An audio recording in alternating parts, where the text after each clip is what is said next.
¿Tienen su Biblia? Les invito a leer dos textos, un par de textos que se encuentran en una carta muy corta, que es la carta de Judas, la cual solamente consta de un versículo. Y quiero que nosotros vayamos a ver una característica que él menciona ahí. Judas capítulo 1, vamos a leer un capítulo, perdón, y vamos a leer el verso 3 y el verso 4. Dice Judas: amados, por la gran solicitud o necesidad que tenía de escribirles acerca de nuestra común salvación, me ha sido necesario escribirles exhortándoles que contendáis ardientemente por la fe que una vez ha sido dada a los santos. Porque algunos hombres han entrado encubiertamente, los que desde antes habían sido destinados para esta condenación, hombres impíos, que convierten en libertinaje la gracia de nuestro Dios, y niegan a Dios, el único soberano, y a nuestro Señor Jesucristo. Amén, hermanos. En esos dos textos nos vamos a concentrar. Toma tu lugar. Y más específicamente en una de las características que menciona Judas con respecto a estos personajes de los cuales él se siente urgido. ¿Notaron la urgencia que él siente, hermanos? Él siente una urgencia, hermanos, por comunicarse con los creyentes de su tiempo. ¿Amén? Él dice: por la gran solicitud que tenía de escribirles. Yo tenía, dice Judas, una gran necesidad, tengo una gran necesidad de escribirles, de comunicarles, de mostrarles algo. Tengan cuidado con esto que está aconteciendo. ¿Y qué es lo que estaba aconteciendo y que está demarcando claramente Judas? Bueno, no es algo nuevo para su época.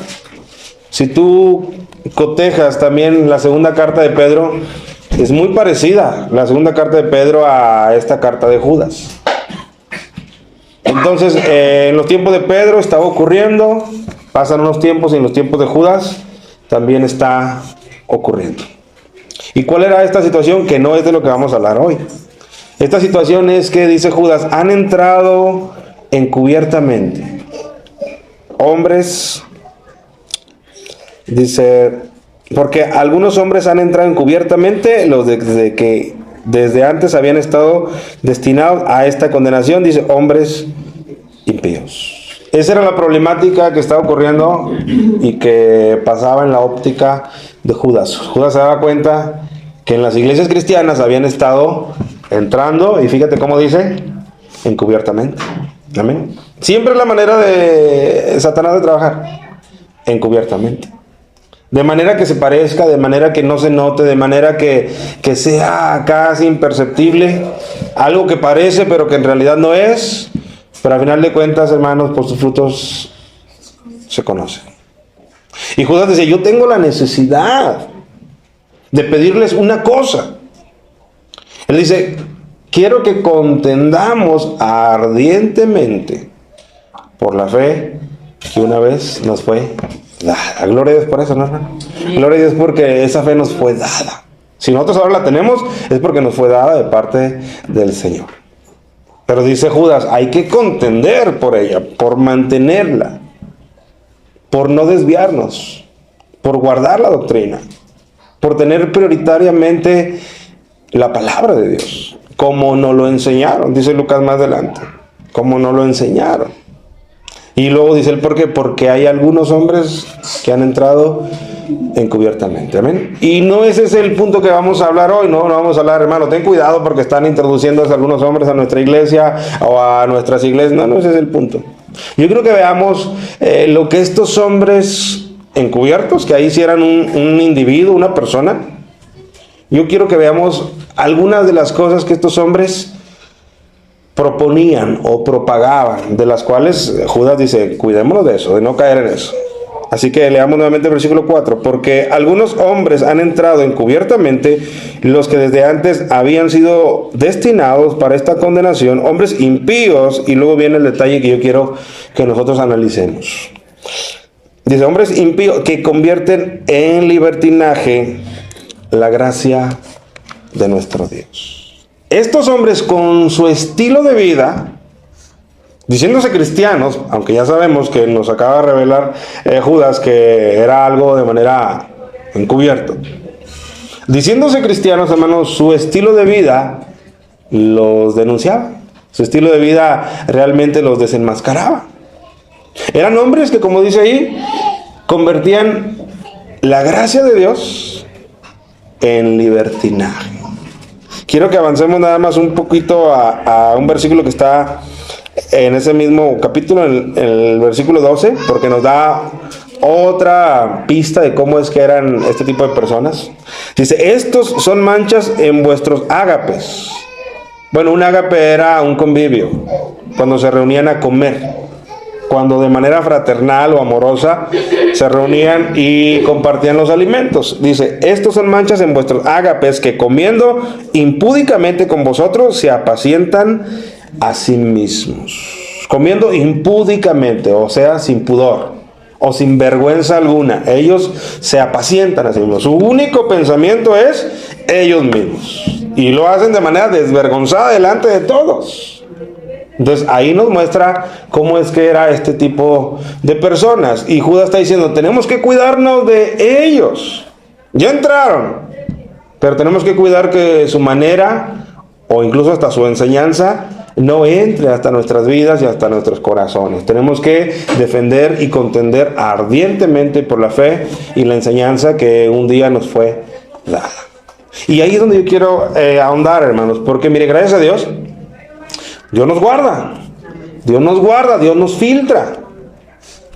Que tengamos cuidado con este tipo de personas, pero a veces, hermano, el enemigo es tan sutil que no necesita introducir a una persona de carne y hueso que venga a proponer o a propagar este tipo de comportamiento y de conducta. Pero muchas de las veces nosotros, sin darnos cuenta, compramos este ofrecimiento de parte del enemigo y convertimos la gracia de Dios y la hacemos libertinaje. Y nosotros tenemos que cuidar ese detalle.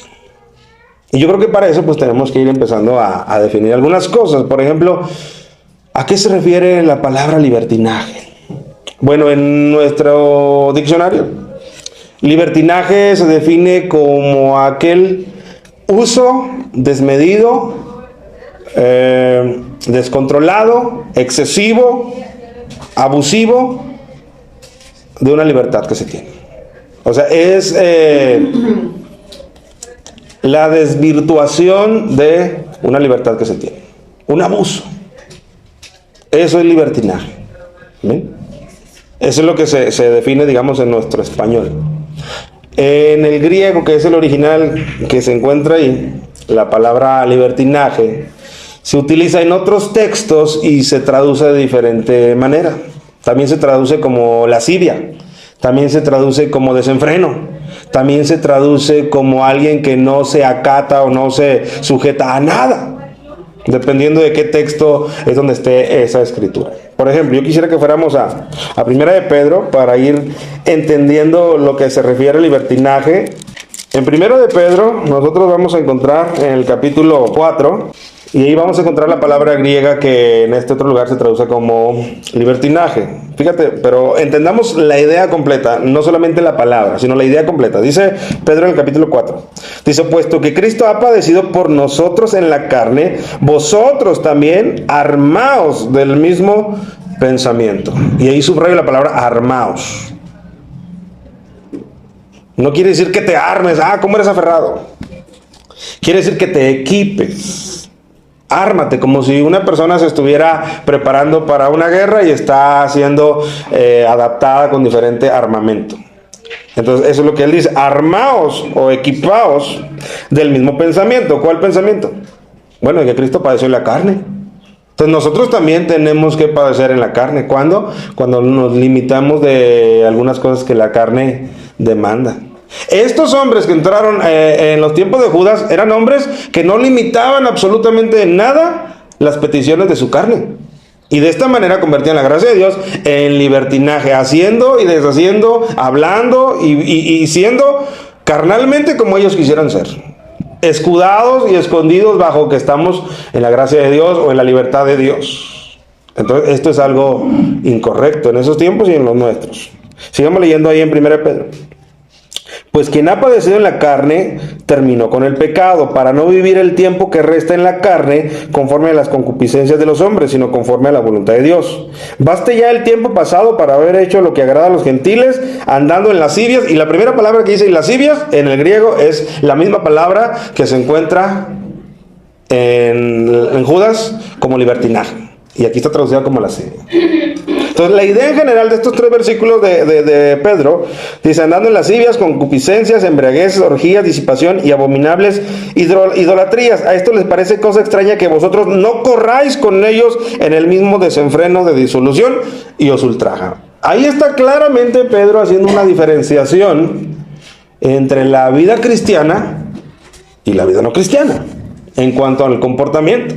Y él es tajante, baste ya el tiempo pasado para haber hecho lo que agrada a los gentiles. Entonces, el verdadero cristianismo, hermano, nos enseña a que lo que vivimos en otro tiempo de manera pecaminosa ya quedó ahí. Y de nuestra parte tiene que haber el mayor esfuerzo porque eso verdaderamente haya quedado ahí. Y estos promotores a los que Judas estaba aludiendo eran hombres que al contrario de dejar aquel pasado de pecado, lo minimizaban como algo no importante, que a final de cuentas estamos en la libertad que Cristo nos ha traído. Entonces convertían la gracia de Dios en un libertinaje. Ese es el contexto en el que están escritos estos 2 versículos. Entonces no tenemos en este lugar un personaje, hombre o mujer, que se pare aquí y enseñe tal cual desde el púlpito lo que sí en los tiempos de Judas. Pero sí, hermanos, el enemigo es muy sutil. El enemigo va a tratar, hermanos, de que de manera muy sutil, que no nos demos cuenta, de a poco, cambiar la gracia de Dios y convertirla en un libertinaje o en un abuso excesivo de esa libertad que nosotros tenemos. Amén, hermanos. Y muchas de las veces, sin darnos cuenta, empezamos a caer ahí. Y yo el día de hoy no quiero exponer como que el cómo se ve ya una vida vivida en libertinaje. No quiero exponer eso. Quiero ser un poquito más atrás y quiero tratar de exponer cómo es que opera el transformar la gracia de Dios, lo que Dios nos ha dado, cómo empieza a diluirse hasta llegar a convertirse a un libertinaje. Y yo creo, hermano, que hay 2 cosas fundamentales que cuando las perdemos de vista, cuando no las tomamos realmente en cuenta en este camino, es cuando nosotros comenzamos a caer y a descender en ese libertinaje. En un libertinaje que cuando ya está en nuestras vidas, nos anestesia, de tal manera que no nos permite ver que estamos viviendo ese tipo de cristianismo. ¿Por qué? Porque ya operó en nosotros. Entonces podemos estar viviendo carnalmente, abiertamente, y no sentir absolutamente ningún cargo de conciencia porque estamos inmiscuidos en ese libertinaje. Y empezaremos a señalar a todos los demás, o incluso hasta la misma palabra, cuando vaya en contra de lo que en ese momento yo estoy pensando en mi forma de vivir. ¿Amén? Por eso no quiero tanto señalar el cómo ya se vive cuando se está en libertinaje, sino quiero hablar cómo es que se llega a esa condición. Y prioritariamente, hermanos, estoy convencido de que, como les dije hace un momento, al olvidarnos de estas 2 cosas que yo les voy a mencionar enseguida, caemos como en un tobogán a esa condición de libertinaje. ¿Amén? Bueno, la primera de esas 2 cosas es cuando olvidamos qué es la gracia y qué nos trae la gracia. ¿Amén? La gracia de Dios, hermano, pues es el favor de Dios, es la disposición de Dios, la voluntad de Dios a bendecirnos. Y tiene como condimento que lo hace en una manera en que es inmerecida para nosotros. La gracia de Dios es el favor que Dios tiene hacia nuestras vidas, sin dejarse Él llevar por nada que pudiera ser meritorio en nosotros. Amén, hermanos. Cuando yo recibo su gracia, yo estoy recibiendo su bendición, su favor, su disposición a bendecirme, y claramente sin que haya algo con lo que yo me diga me lo merezco. Dios me bendijo porque yo soy el que predico, porque yo soy el que dirijo la alabanza, porque yo soy esto o lo otro. porque yo me porté bien. Eso no es la gracia de Dios. La gracia de Dios es algo que Él nos quiere dar, con la característica de que es algo, aunque nosotros no lo merezcamos. Pero yo quiero que veamos con un par de textos, hermano, la bondad de la gracia en nuestras vidas. Porque a veces, como les digo, al olvidarnos de lo que causa la gracia en nosotros, podemos caer en esa libertinaje. Quiero que leamos un par de textos.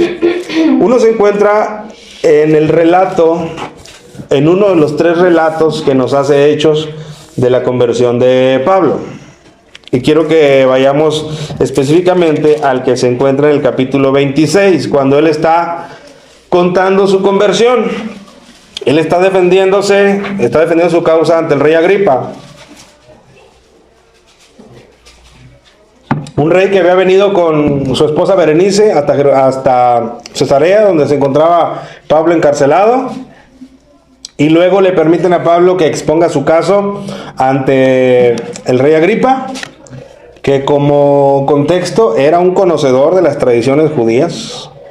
Más adelante Pablo le dice a Agripa, ¿crees a los profetas? Le dice, yo sé que crees, porque él tenía mucho contacto con las tradiciones judías.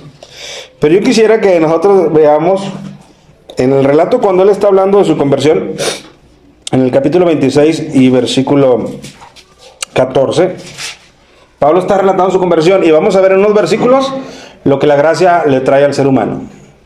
Dice el versículo 14, y habiendo caído todos nosotros en tierra, oí una voz que me hablaba y me decía en lengua hebrea, Saulo, Saulo, ¿por qué me persigues? Dura cosa te es dar coces contra el aguijón. Yo entonces dije, ¿quién eres, Señor? Y el Señor dijo, yo soy Jesús, a quien tú persigues. Cristo mismo se le apareció a Pablo en el camino a Damasco, eso lo sabemos. Hechos capítulo 9. Y en ese momento dice que todos caen en tierra y él escucha una voz, él no puede ver, y escucha una voz, y esta voz le parece una voz de autoridad, tanto que él la reconoce y dice, ¿quién eres? Pero él dice, Señor. Él sabe que no es una voz común. Y el Señor le dice, dura cosa te es dar coces contra el aguijón. O sea, ni sabes que lo que estás haciendo al perseguir a los cristianos es que me estás persiguiendo a mí. Y vas a quedar lastimado al patear tú mismo una punta, un aguijón. Tu pie se va a lastimar. Entonces dura cosa te es hacer eso. Y le dice el versículo 15, yo entonces dije, ¿quién eres, Señor? Y el Señor dijo, yo soy Jesús a quien tú persigues. Pero levántate y ponte sobre tus pies, porque para esto he aparecido a ti, para ponerte por ministro y testigo de las cosas que has visto y en aquellas en que me apareceré a ti, librándote de tu pueblo y de los gentiles a quienes ahora te envío. Lo primero que Cristo hace es le revela su propósito que tiene para él en particular. ¿Qué cosa? Tú vas a ser mi ministro, tú vas a ser mi testigo, tú vas a ir a donde yo te envíe para que tú hables de las cosas en las que yo te instruya. Y dice, y te voy a ayudar, librándote de tu pueblo y de los gentiles a quienes ahora te envío. Yo creo que eso es excelente y maravilloso, hermano. Que cuando se nos pide de parte de Dios un trabajo en la obra, juntamente con la solicitud, venga la garantía de decir, yo voy a estar contigo, yo te voy a librar, yo te voy a ayudar. No va a ser ni tu fuerza ni tus capacidades. Voy a ser yo el que voy a estar obrando a través de ti. Así que ponte en pie y manos a la obra. Y luego le revela el propósito, ya no solo para él, sino el propósito que él tiene para aquellos a los que lo va a enviar. Fíjate el versículo 18, y ahí es donde yo quiero que tú veas lo que la gracia causa. Fíjate lo que dice, versículo 18. Hablando de los gentiles a quienes ahora te envió, dice, para que abra sus ojos, para que se conviertan de las tinieblas a la luz, y de la potestad de Satanás a Dios, para que reciban por la fe que es en mí, perdón de pecados y herencia entre los santificados. Es algo, hermano, que le quedó muy claro a Pablo. Después Lucas lo indagó y lo escribió aquí tal cual, como le fue revelado a Pablo. Pero quiero que notes estas 5 cosas, creo que son 5, que están ahí, que la gracia produce en la vida de aquellos a los que la gracia llega. Fíjate las condiciones de aquellos a los que la gracia va a llegar. Dice, para que abras sus ojos. ¿Qué nos quiere decir con eso? Que están cerrados. Que nuestros ojos, que nuestro entendimiento está velado. Amén. Y la Escritura habla mucho de cuando un ciego, físicamente, dice, andan como a tientas, caen en un hoyo. Incluso un ciego no puede ser guía de otro ciego porque los dos van a caer.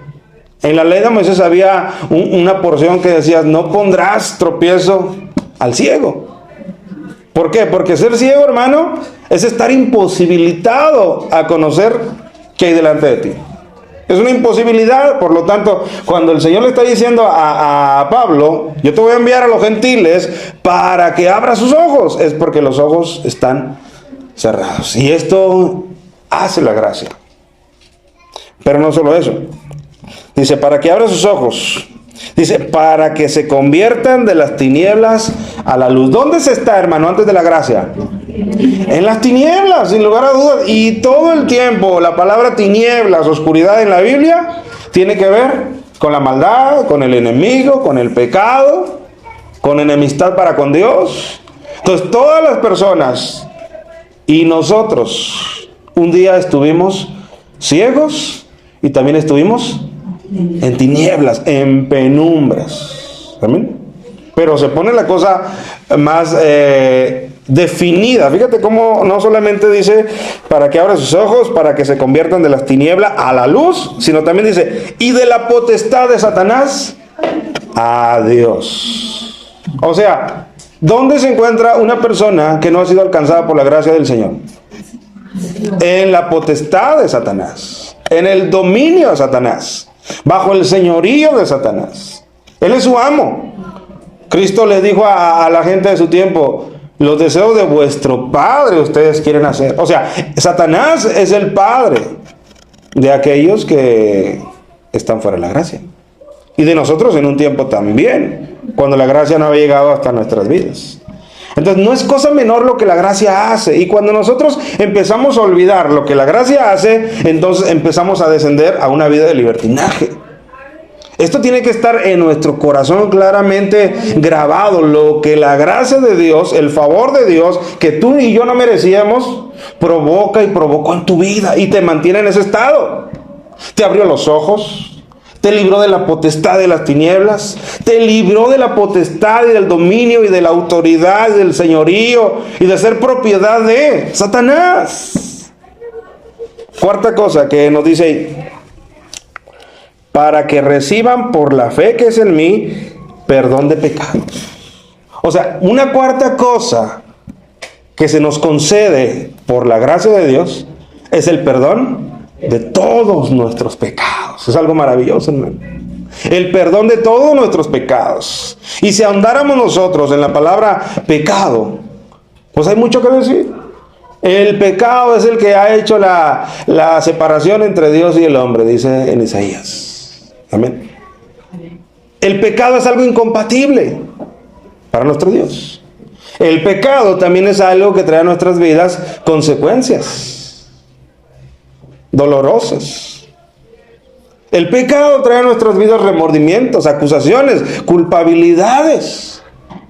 Hay personas, hermano, que por un pecado del pasado su vida dejó de tener sentido, porque las consecuencias y la culpabilidad todo el tiempo están señalándole, atormentándole, acusándole.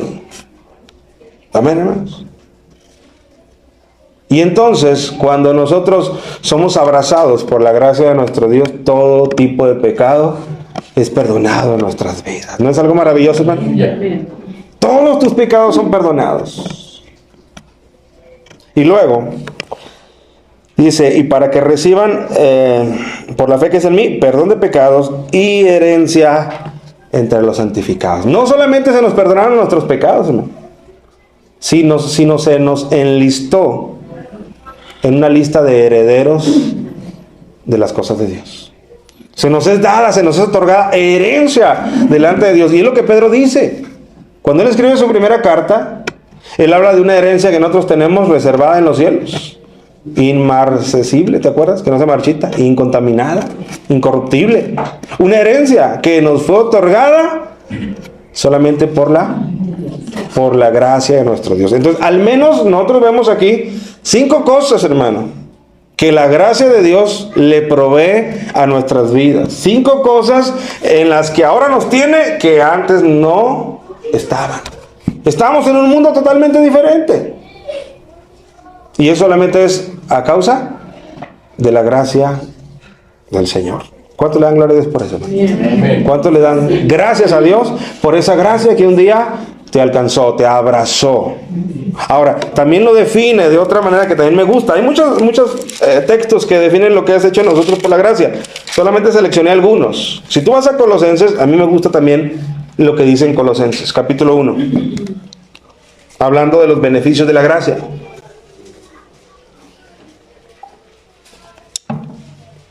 Dice Colosenses 1, versículo 12. Dice, con gozo, dando gracias al Padre. Escucha lo que dice enseguida. Que nos hizo aptos. ¿Qué es la palabra aptos? Adecuados, muy buena definición. Adecuados, a la medida, capacitados. Y si dice que Él nos hizo, es porque anteriormente no éramos. Pero fíjate lo que dice. Que nos hizo aptos para participar de la herencia de los santos en luz. Otra vez vuelve a mencionar la herencia. Nos hizo aptos para participar de la herencia de los santos en luz. El cual nos ha librado de la potestad de las tinieblas. Es lo que estamos leyendo también en Hechos, en el relato que Pablo está haciendo. El cual nos ha librado de la potestad de las tinieblas y trasladado al reino de su amado Hijo. Esto es lo que me hace seleccionar este texto un poquito diferente. ¿Por qué? Porque tú puedes imaginar claramente la gracia de Dios metiendo sus manos hacia el reino de las tinieblas, donde estábamos tú y yo, y hacer esa palabra que dice ahí, nos ha trasladado. ¿Qué es trasladar, hermano? Es cambiar de lugar, ¿estamos de acuerdo? Es cambiar de lugar. Y la gracia de Dios, hermano, cuando llegó a nuestras vidas, tomó nuestras vidas del lugar donde estábamos, que ya dijimos que era tinieblas, ceguera, la potestad de Satanás. Nos tomó de ahí sin pedir absolutamente ningún permiso ni tener ninguna restricción por parte de Satanás. Y simplemente nos agarró y nos trasladó, nos implantó a un nuevo lugar. Fíjate cómo lo llama aquí. Y trasladado al reino de su amado Hijo. Cuando éramos ciudadanos de otro reino, su gracia vino, nos tomó y nos llevó al reino de Cristo. No, es algo maravilloso, hermano. Sí, amén. Es algo por cual darle gloria a nuestro Dios. Amén. Decirle gracias, Señor. Porque recuerda el contexto de todo eso. Esto es algo de manera inmerecida, en la cual no hay ningún gramo de jactancia para decir yo me lo merecía o Dios lo hizo porque vio tal o cual característica en mi vida. Fue de pura gracia en nuestras vidas. Amén. Y trasladado al reino de su amado Hijo, en quien tenemos redención por su sangre, el perdón de pecados. ¿Te fijas que son las mismas características que leemos nosotros en Hechos? Las mismas características, contadas de otra manera y en otro orden. Pero esas son, hermano, los beneficios de la gracia que un día nos alcanzó. Y yo me gozo por eso. Sí, amén. Y cuando nosotros convertimos o llegamos a un punto de libertinaje, es cuando nosotros olvidamos y minimizamos lo que la gracia hizo por nosotros. Y ahorita en un momento voy a pasar a el cómo lo hizo. Porque lo que para nosotros fue gratis, a alguien le costó. Sí. ¿Ven? Para ti, para mí fue de gracia, pero no para todos fue de gracia. Solo quiero ver un texto más que se encuentra en Efesios. Efesios capítulo 1. Y el versículo es el 6 y 7. Para alabanza de la gloria de su gracia, con la cual nos hizo aceptos en el amado. Fíjate, lee con detenimiento ese texto. Para alabanza de la gloria, ¿de qué cosa, hermano? De su gracia. Y luego dice, con la cual, ¿a qué se refiere eso con la cual?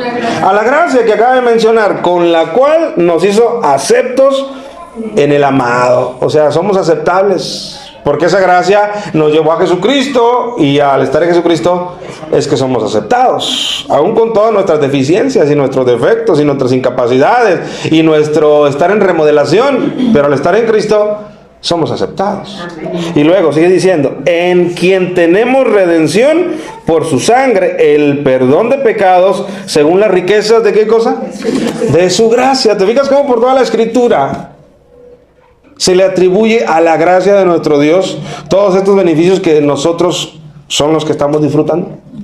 Entonces, ha sido totalmente por la gracia de nuestro Dios. Pero ¿cómo puede ser posible que se olvide de la gracia de Dios y se caiga en un estado de libertinaje? Mira, hermano, yo caigo en un libertinaje cuando yo olvido el pecado por el cual yo estaba enemistado con Dios, el pecado que yo hacía y yo vivía. Cuando yo ya estando en el estado de gracia, yo lo minimizo y vuelvo otra vez a cometerlo. Ahí yo estoy convirtiendo la gracia de Dios en un libertinaje flagrante. Estoy abusando de la gracia. ¿Por qué? Porque precisamente de lo que fui perdonado, ahora otra vez vuelvo a cometerlo. Claro que a veces hay tropezones. Pero antes de seguir con esto, yo quisiera que viéramos el otro aspecto que yo decía. Una cosa es lo que la gracia trae a nuestras vidas, que creo que ha quedado más que claro con estos tres versículos. Pero ahora yo quiero que tú veas cómo es que esto que estamos leyendo es logrado en nuestras vidas. A ti y a mí no nos costó nada, pero yo quiero que sigas conmigo esta línea de textos. Y voy a usar solamente los que se encuentran en Lucas. También se encuentran en Mateo, también se encuentran en los demás evangelios. Quiero que vayas conmigo en Lucas capítulo 9. Lucas 9 y voy a comenzar verso 22. Es necesario que el Hijo del Hombre padezca muchas cosas y sea desechado por los ancianos, por los principales sacerdotes y por los escribas, y que sea muerto y resucite al tercer día. Cristo les está revelando a ellos un detalle, y yo quiero tildarlo, quiero acentuarlo, como Cristo lo dice. Dice, es necesario que esto que les voy a decir se cumpla y acontezca. ¿Y qué es eso que Él les iba a decir? Bueno, es necesario que el Hijo del Hombre, Él mismo, padezca muchas cosas y sea desechado por los ancianos, por los principales sacerdotes y por los escribas, y que sea muerto y resucite al tercer día. En su ministerio, hermanos, Cristo tenía más que claro que algo tenía que cumplirse, que algo era necesario. ¿Para quién era necesario, hermanos? Para nosotros, para que los efectos de la gracia que nosotros estuvimos estudiando unos minutos atrás, esos efectos de la gracia pudieran alcanzarnos a nosotros. Para nosotros fue gratis, pero no para todos fue gratis, porque para que esto se llevara a cabo era necesario que a Él le acontecieran estas cosas. Y nota cómo Él se los revela. Es necesario que el Hijo del Hombre padezca muchas cosas. Cuando yo caigo en un libertinaje en el cual yo no valoro lo que se hizo por mí, yo no me estoy dando cuenta, no le estoy dando valor, hermano, que para que la gracia efectuara lo que ya leímos en mi vida, era necesario que Cristo padeciera. Entonces es como si yo abusara. Te lo voy a poner más claro. Es como si tú me invitas a algo y yo te recibo algo que tú me invitas, y a los 2 días vengo y te digo, oye, píchame otro uno de eso, ¿no? Y luego al siguiente día yo vengo y te digo, oye, píchame otro de eso, ¿no? Y luego al siguiente día yo vengo y te digo, y cada día yo vengo y te digo, píchame otro de eso. Pero yo no estoy considerando que para que tú me lo piches, tú te estás absteniendo de algunas cosas. Cuando yo vengo a decirle a Cristo que haga otra vez eso de mí, yo estoy minimizando que Él lo logró con sus padecimientos, hermano, por mí. Y mientras yo no lo entienda, yo seguiría en un círculo vicioso en el cual yo no valoro lo que fue hecho por mí como para desear y esforzarme en alejarme de aquello que llevó a Cristo a la cruz del Calvario. ¿Por qué era necesario? Y quiero ahondar en esto de la palabra era necesario. Bueno, porque Dios se dio cuenta, hermano, que no había absolutamente ninguna otra forma de que la gracia ejecutara sus propósitos en nuestras vidas, salvo que Jesucristo muriera y padeciera. Por eso dice, era necesario. No es algo que era opcional. Y en esta palabra de decir, era necesario, yo quiero enfatizar cuán serio es el que Cristo haya venido a morir por nosotros. Hermanos, si hubiera habido otra forma y no esta, ¿para qué entonces enviar a su Hijo al mundo a morir? Si la gracia o la salvación pudiera venir a través de un mérito de cada persona, a través de como la gente dice, es que era tan bueno cuando muere y va a ir al cielo.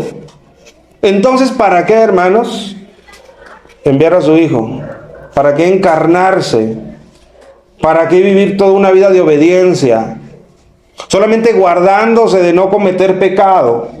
Para al guardarse de no cometer pecado, ser el único calificado para presentar su vida y su cuerpo en ofrenda agradable delante de Dios. ¿Para qué? Si a final de cuentas, de otra manera, o con un rezo, o con una liturgia, o con un novenario, o con méritos humanos, se alcanza para todos los beneficios que leemos ahorita en la gracia. Hubiera sido completamente innecesario y de manera innecesaria el que Cristo viniera. Pero ¿qué cree, hermanos? En la concepción de Dios de todas las cosas no había ninguna otra forma. Por eso la Escritura dice, es, ¿qué cosa? Necesario. Entonces, hermano, cuando yo en mi corazón no me queda claro que la gracia de la cual me gozo y me regocijo, y debes de hacerlo, por lo que ha traído en mi vida, tuvo un costo, cuando yo no veo el otro lado, entonces yo vivo en una manera libertina en mi cristianismo. La palabra me enseña a de qué cosas alejarme y yo no me alejo. La palabra me indica en qué áreas de mi vida modificar y yo no las modifico. ¿Por qué? Porque no estoy consciente de cómo es que el costo de la gracia para nosotros. Y vuelvo a leer. Es necesario que el Hijo del Hombre padezca muchas cosas y sea desechado por los ancianos, por los principales sacerdotes y por los escribas, y que sea muerto. Todo eso es necesario. Y luego dice, y que sea resucitado. Ahora, él aquí se lo está planteando antes de... O sea, todo el tiempo él lo sabía, todo el tiempo le era claro a él. Pero para tal parece que a los que a veces no nos queda claro el costo de la gracia, ¿es a quién, hermanos? A nosotros. Amén. Y entonces, cuando a mí no me queda claro, hermano, ni los beneficios de la gracia, ni el cómo se llegó a esa gracia, entonces yo vivo de una manera como Judas está advirtiendo de estas personas que propagaban estas ideas. Y te digo, tal vez no tengo aquí un propagador, como en los tiempos de Judas, pero sí que el enemigo trata de enclavar esa idea en mi corazón y en mi mente, de manera que yo viva igual de libertino. ¿Amén? Yo convierto la gracia de Dios en libertinaje cuando sigo viviendo en aquellos pecados que clavaron al Señor Jesucristo para poder perdonarme. Y aún siendo perdonado, yo sigo en la misma vida. ¿Qué estoy haciendo? Estoy convirtiendo la gracia de Dios en un libertinaje. Y yo pienso que al cabo no me ha pasado nada. Que al cabo no se ha ejecutado sobre mí la acción. Hay un texto, no lo tengo en este momento preparado, quiero ver si lo encuentro rápidamente. Está en Eclesiastés 8, versículo 11. Dice, por cuanto no se ejecuta luego sentencia sobre la mala obra, el corazón de los hijos de los hombres está en ellos dispuestos para hacer el mal. Oh, ese texto es ampliamente revelador de qué ocurre en nuestras vidas cuando convertimos la gracia de Dios en libertinaje. Fíjate, vamos a desmenuzarlo. Dice, por cuanto no se ejecuta luego sentencia sobre la mala obra. O sea, cuando, hermano, una persona que incurre en una falta, no se le adjudica de manera inmediata una sentencia sobre esa mala obra que hizo, ¿cómo se siente esa persona? Se siente, la libré. Se siente, nadie se dio cuenta. O si se dieron cuenta, quedé impune. Y fíjate lo que eso le hace al corazón de los hombres y de las personas. Dice, por cuanto no se ejecuta luego sentencia sobre la mala obra, el corazón de los hijos de los hombres está en ellos dispuesto para hacer el mal. ¿Te fijas la consecuencia que trae? O sea, cuando yo ejecuto una mala obra, un pecado, e inmediatamente no pasa nada, mire, mi corazón se engaña. Y mi corazón empieza a disponerse a seguir haciendo malas obras que al cabo no pasó nada, como que lo hice y me salí con la mía, no pasa nada. Pero nosotros estamos pasando por alto, mis amados hermanos, que el que no pase nada es por la misericordia de Dios. Porque yo veo en Hechos capítulo 5, estaba leyendo el otro día esa porción, en Hechos capítulo 5, cuando estaba la iglesia primitiva creciendo, cuando estaba el avivamiento, y dice que en su corazón les nació el deseo veían la necesidad que había entre ellos y vendían sus posesiones, sus propiedades, y la traían a los pies de los apóstoles para que se repartiera a todos los hermanos y no hubiera ningún necesitado. Y nadie se los pidió. ¿Sabes quién se los dictó? El Espíritu en su corazón, con el amor fraternal que estaba impulsando en cada uno de ellos. Y luego nos cuenta, eso está en Hechos capítulo 4, y luego tú pasas a Hechos capítulo 5 e inmediatamente viene un ejemplo una acción que ocurrió por un matrimonio, Ananías y Zafira, los cuales dice que tenían también una posesión y la vendieron. Pero dice que cuando la vendieron sustrajeron del precio de lo vendido. Se pusieron de acuerdo para que si la vendieron en 20,000, vamos a reportar 5,000 o 10 o 15. Vamos a sustraer. Y viene Ananías el primero con Pedro y dice, Pedro, vendí una propiedad. Ahí están los 15 por lo que la vendí. Y el Espíritu en ese momento le dice a Pedro, este hombre no te está mintiendo a ti, me está mintiendo a mí. Y Pedro en ese momento le dice, Ananías, ¿por qué dejaste que Satanás llenara tu corazón de esa maldad? ¿Por qué? Y le dice dos cosas. Mira, esa posesión estaba en tu poder. O sea, si tú querías la vendías, y si no querías, no la vendías. Aquí no hay ningún requisito que tengan que vender sus cosas. Esto es algo que están haciendo en los corazones que han sido limpiados por el Señor. Ananías, ¿por qué hiciste eso? No tenías que hacer lo que hiciste. Ahora, segunda, nadie te obligó a venderla. Y tampoco nadie te obligó a tener que traer todo. Tú hubieras podido decir, mira Pedro, la vendí en 20, pero traigo solamente 10, porque esto lo pongo para... Y no hubiera pasado nada, porque al final de cuentas le dice, era de tu posesión. Pero te dejaste engañar por Satanás. Como diciendo, la vendo en tanto y miento y digo, para yo quedarme con el otro tanto. Y probablemente si meditamos, hermano, a lo mejor en Ananías en ese momento hubo desconfianza de decir, y si más adelante yo necesito, y si más adelante yo ocupo, no lo sabemos. Pedro, eso le dijo Pedro. Y Ananías lo oyó, y el texto cuando tú lo estás leyendo dice que cuando oyó estas palabras, expiró, cayó. O sea, él le oyó la sentencia, no murió antes de escucharla. Le fue claro el porqué de las cosas y murió.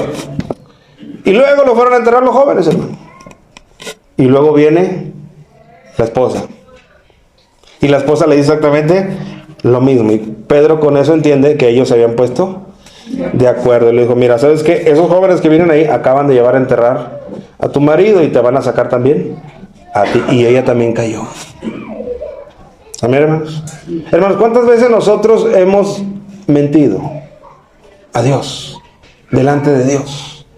¿Cuántas de las veces nosotros también nos hemos equivocado? Y le digo una cosa, por la gracia de Dios y por la misericordia de Dios, no hemos caído fulminados en ese momento. Fulminados. Solo por su misericordia. Y en vez de que nosotros, al no caer fulminados por su misericordia, caigamos de rodillas diciéndole gracias, Señor, por esta misericordia, porque yo me merecía caer igual que Ananías y Zafira, y has tenido misericordia de mí. ¿Sabe que en vez de eso, sabe qué hacemos? Lo que dice Eclesiastés: por cuanto no se ejecuta la sentencia del mal, el corazón del hombre está presto al mal. ¿Te fijas cómo malentendemos la gracia de Dios? En su gracia y en su misericordia no recibimos lo que nuestros actos merecen y sentimos como si nos hubiéramos salido con la nuestra, en vez de sentirnos como las personas más bendecidas del mundo. Amén. Porque no cayó la severidad de Dios sobre nuestras vidas. Entonces, este texto que nosotros estamos leyendo en Eclesiastés: por cuanto no se ejecuta luego la sentencia sobre la mala obra, que si no se ejecuta en nuestra vida de inmediato, es por la misericordia de Dios, el corazón de los hombres está dispuesto para hacer el mal. Yo no me he dado cuenta, hermano, que de cuántas el Señor ha librado mi cuello. De verdad. ¿De cuántas? En todas las áreas de mi vida. En mi trabajo, en mi salud, en mi ministerio, quizás en mi familia, en mi matrimonio. El Señor ha librado mi cuello. Y en vez de yo reconocer y doblegarme ante Él, como que mi corazón un poquito se siente, aquí no pasó nada. Y entonces mi corazón queda expuesto a la voluntad mía misma de seguir haciendo lo malo. Y entonces ahí, ¿sabe qué, hermano? Estoy convirtiendo la gracia de Dios, la estoy trastornando y la estoy convirtiendo en un libertinaje, en algo que no debe ser. Y ahí sí, hermano, ¿cuántos de nosotros hemos estacionado nuestras vidas en esa actitud? No pasa nada. No pasa nada. Cuando tú vas al texto que estamos mencionando de Ananías y Zafira y ocurre eso, tú lees el siguiente texto. Y si cayó un temor en todos los que lo oyeron. O sea, todos los que oyeron eso se la pensaron dos veces, hermano. Cuando la iglesia, claro que les dolió que este juicio se ejecutara, pero también ese juicio sirvió para aprender. Y si algo mi vida está patinando y se está equivocando y yo ya también tengo ya resguardados otros 10,000 pesillos de la heredad que vendí y yo ya iba para allá, y cuando a lo mejor me regreso. Amén, hermanos. Entonces nosotros tenemos que darnos cuenta que la problemática que estaba en los tiempos de Judas no es una problemática que quedó ahí. Aunque no haya una persona o un modelo de persona que abiertamente lo esté propagando y te diga: no, hermano, tú puedes vivir en la carne como tú quieras, al cabo lo que Dios quiere es el corazón. Porque vaya que esa enseñanza también abunda en algunas iglesias. Pero aunque en nuestra iglesia no haya alguien que esté propagando esa doctrina, el enemigo no por eso deja de tratar de introducirla en nuestros corazones. Él sutilmente, como ya leímos, trata de abordarte y trata de que en tu razonamiento, en tu percepción, tú caigas en aquella frase: al cabo no pasa nada. Al cabo los otros también lo están haciendo. Al cabo yo conozco un hermano que no le ha pasado nada. Pero aquí está este texto, hermano. ¿Qué te dice? Si no ha pasado nada, hermano, debemos de caer de rodillas delante de nuestro Dios y decirle: Señor, gracias. Gracias, porque yo debí de haber caído como Ananías o como Zafira en el instante, en aquella irreverencia que cometí delante de ti, en aquellas palabras que expresé, o en aquel sentimiento que dejé anidar en mi corazón, o en aquella motivación errónea que tengo para hacer las cosas. Ahí yo debí de haber caído fulminado. Pero en tu misericordia, en tu gracia, aquí estoy. Aquí estoy. Entonces eso es como realmente nosotros debemos de reaccionar. Pero desafortunadamente, hermanos, convertimos esta gracia de Dios, la convertimos en un libertinaje, en el cual yo abuso de la libertad que Cristo me ha dado y me siento dueño de hacer cuanto yo quiera. Cuando Cristo nos libertó, hermanos, No nos libertó como para dejarnos sin rienda. No es esa la libertad que Cristo nos trajo a nuestras vidas. Libertarnos para dejarnos ya sin rienda y muévete como tú quieras. Cuando Él nos libertó de la esclavitud del pecado. De eso es de lo que nos libertó. De manera que el pecado ya no te conquiste. Porque ahora, hermano, en añadido, una vez que el Señor te rescató, tú sabes que inmediatamente Él puso ahí su Espíritu Santo. Amén. Para que en esa lucha diaria que todos tenemos, y no me digas que no, en esa lucha diaria, en esa batalla, ¿qué lucha? Batalla que tenemos diariamente entre lo que la carne nos demanda, el Espíritu sea nuestro ayudador y nuestro fortalecedor para que nosotros podamos estar en victoria. Amén, hermanos. ¿No es maravilloso, hermanos, que Dios haya provisto inmediatamente su Espíritu en nuestras vidas? Bueno, pues entonces, si el Espíritu está en nuestras vidas, démosle a Él la tendencia de obediencia a lo que el Espíritu Santo dicta en nuestros corazones. Amén. Entonces, hermanos, no caigamos en un abierto y flagrante libertinaje. Amén. En un abuso desmedido de la gracia, de decir, pasa nada. Pasa nada. Esa es tarea del enemigo en nosotros. Y desafortunadamente, como Pedro le dijo a Ananías, Ananías, ¿por qué permitiste? O sea, ¿por qué consentiste que Satanás hiciera esto en tu corazón? Que Dios nos ayude, hermanos, para que nosotros no consintamos y nosotros también no caigamos a un estado de libertinaje. Entonces, como yo te decía, ¿cómo creo que se llega ahí? Dos cosas te digo. Cuando yo me olvido o no estoy enterado claramente de los beneficios de la gracia, que ya los vimos, fui librado, fui primeramente, mis ojos se abrieron, fui librado de las tinieblas, fui librado de la potestad de Satanás, fueron mis pecados perdonados y fui hecho apto para ser heredero de nuestro Dios. Y cada una de estas cosas que menciono son los mismos derechos que tú tienes, las mismas bendiciones que tú tienes. Amén. Porque la gracia es la que los trae.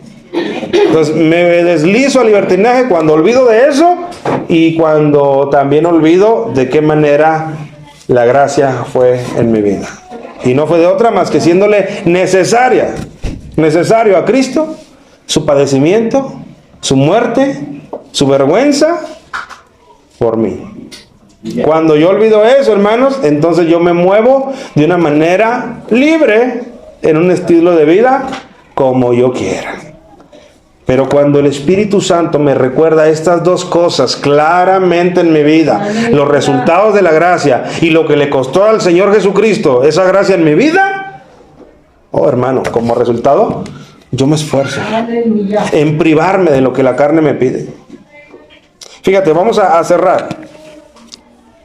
Vamos a cerrar en ese versículo que nosotros leímos ahorita en Lucas, porque a mí me gustó que en Lucas estuviera estas dos ideas seguidas. En Lucas capítulo 9, vamos a leer versículo 21 al 23 y ahí cerramos. Lucas 9, 21. Dice, pero Él les mandó que a nadie dijesen esto, encargándoselos rigurosamente y diciendo, es necesario que el Hijo del Hombre padezca muchas cosas y sea desechado por los ancianos, por los principales sacerdotes y los escribas, y que sea muerto y resucite al tercer día. Pero nota el siguiente texto. Y decía a todos, si alguno quiere venir en pos de mí, niéguese a sí mismo, tome su cruz cada día y sígame. O sea, por un lado, Él dice lo que es necesario. De parte mía, diría Cristo, esto es necesario a mí. Y en el siguiente versículo dice, esto es necesario a ti. Amén. Esto es lo mío es que yo padezca, que yo sea avergonzado, que yo sea bofeteado, que yo tolere la ira de Dios derramada sobre mi persona por sus pecados, los cuales estoy cargando. Esto es necesario. Y luego inmediatamente dice, y decía a todos, si alguno quiere venir en pos de mí, niéguese a sí mismo, tome su cruz cada día y sígame. Eso es lo que nos corresponde a nosotros, no para ganar la gracia, sino porque la gracia nos alcanzó. Eso es lo que nos corresponde a nosotros. Tomo su cruz, me niego a mí mismo, me crucifico cada día y sigo adelante con mi Señor. Amén. A veces va a ser doloroso. ¿Usted cree que los clavos en las manos del Señor no dolieron?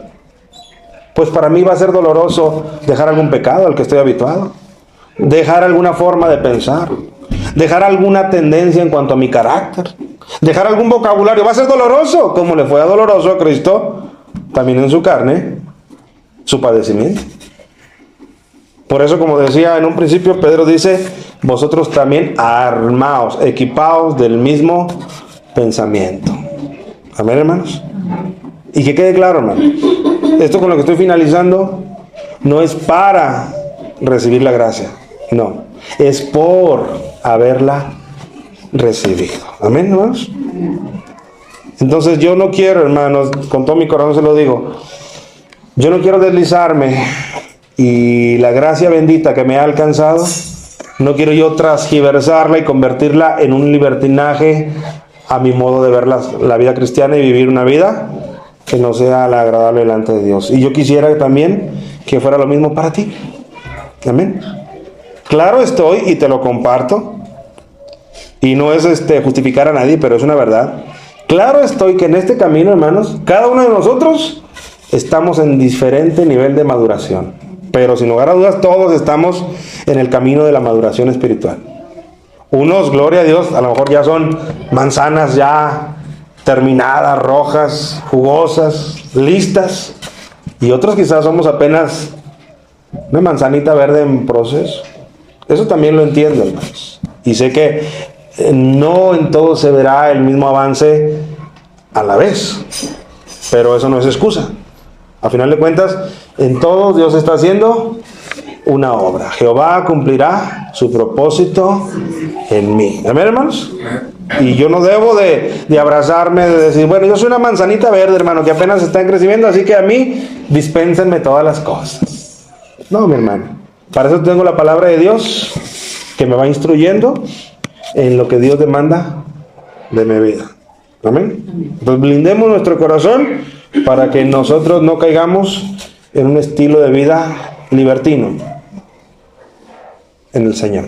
¿Amén? ¿Cuánto le dan gracias a Dios por la gracia recibida? Al ver estos beneficios claramente expuestos por la Escritura, ¿cuánto le dan gracias a Dios? Gracias, Señor. Porque yo era de otro amo y tú me rescataste. Porque yo estaba ciego y ahora veo. Porque yo no tenía derecho a herencia y ahora solamente falta que me muera o que vengas por mí para estar con esa herencia. ¿Amén, hermanos? Ponga sobre sus pies.